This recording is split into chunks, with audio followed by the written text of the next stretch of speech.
Yo les amis, j'espère que vous allez tous très bien.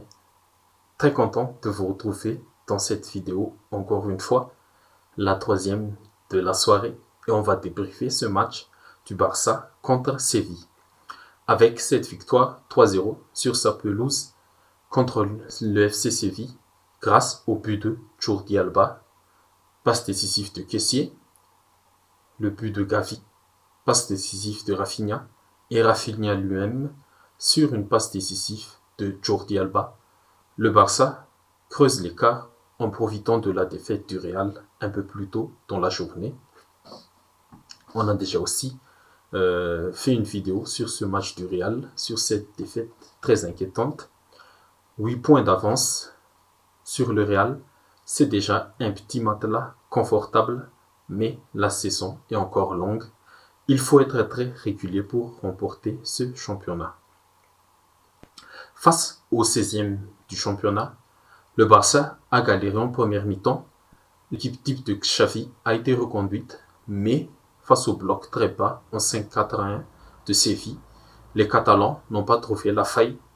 On répète souvent, le Barça veut dominer son adversaire dans tous les domaines, donc il faut ouvrir le score le plus vite possible, surtout contre des équipes qui ne font que défendre.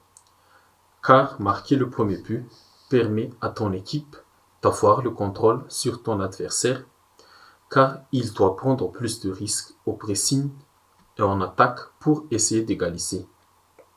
Mais la première mi-temps des hommes de Xavi a été stéréotypée, pas assez de mouvements, de changement de rythme pour déstabiliser ce bloc sévillan.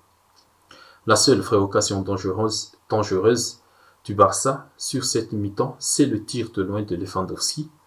Frappe instantanée, bien sortie des bouts de doigts par le gardien de Séville, Yacine Bono, le gardien marocain. À part ce tir, la possession catalane a été trop stérile. Et le mauvais coup dur aussi, c'est que Busquets est sorti sur blessure après 4 minutes de jeu. C'est un peu dommage car il était performant depuis quelques matchs. Maintenant, avec ce système à 4 milieux, heureusement, Kessié a fait une belle rentrée.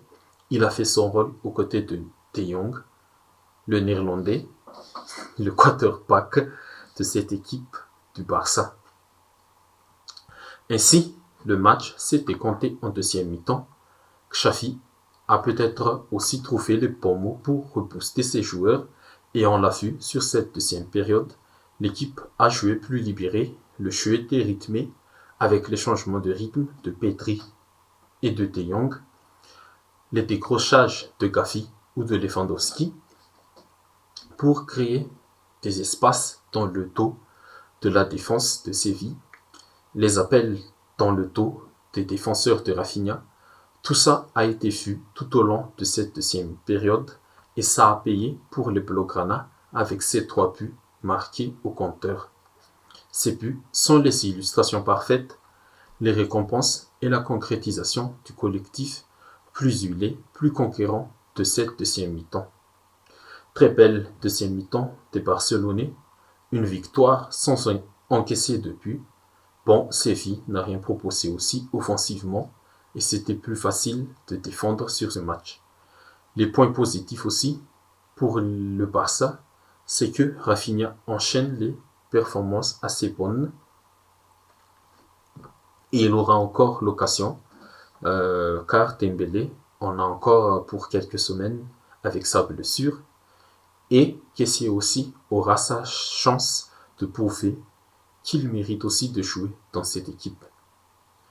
Ok les amis, c'est tout pour la vidéo. Comme d'habitude, n'hésitez pas à liker, à commenter, à partager et surtout à vous abonner. Merci à vous, à la prochaine.